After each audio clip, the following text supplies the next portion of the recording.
Negative energy आज के time पर हर कोई दूसरा इंसान हमें देने के लिए तैयार है, हमारे टीचर्स, हमारी सोसाइटी, इवन हमारे पेरेंट्स भी। और ये नेगेटिव एनर्जी हमारे ब्रेन में सिर्फ आवाज़ नहीं होती, बल्कि ये नेगेटिव एनर्जी हमारे ही अंदर सप्रेस्ड हो जाती है। साइंस कहती है जब कोई इंसान अपने इमोशंस को सप्रेस्ड कर लेता है तो वो anxiety, self doubt, over thinking और डिप्रेशन जैसी बीमारियों को फेस करता है। बट सवाल ये है, आखिर इस नेगेटिव एनर्जी से बचे कैसे? जैसा कि हम सभी को पता है कि एनर्जी को डिस्ट्रॉय नहीं किया जा सकता, इसे केवल एनर्जी ऑफ कंजर्वेशन के प्रिंसिपल पर इक्वली डिवाइड कर सकते हैं या किसी एक पॉइंट पर ट्रांसफर कर सकते हैं। मान लो आज रात आपको 10 बजे अपने घर पर होना था, लेकिन आज आपको किसी रीजन की वजह से 12:30 बज चुके हैं। आप जैसे ही अपने घर पर पहुंचते हैं, गेट को खोलते हैं, आपके पेरेंट्स उस नेगेटिव एनर्जी को स्टोर किए हुए खड़े होते हैं। वो आपको डांटते हैं, मारते हैं और आप पर नेगेटिव एनर्जी ट्रांसफर कर देते हैं। इसी बीच साइकोलॉजी का एक मेन कॉन्सेप्ट परसेप्शन आपकी मदद करे। अब आपको एनर्जी ऑफ कंजर्वेशन के प्रिंसिपल पर 5 पर्सपेक्टिव डिवाइड करने हैं। पर्सपेक्टिव का मतलब होता है आपके देखने का नजरिया।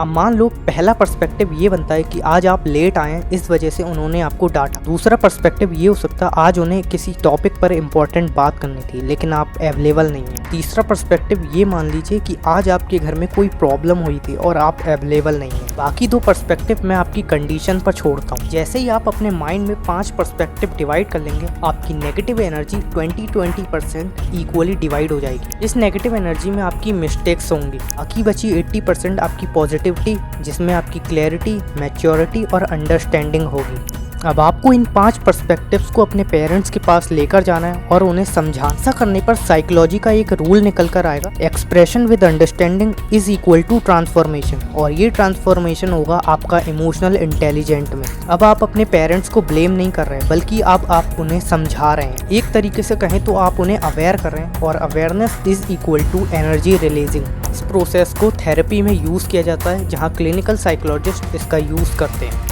वीडियो इन्फॉर्मेटिव लगा हो तो सब्सक्राइब कर लेना।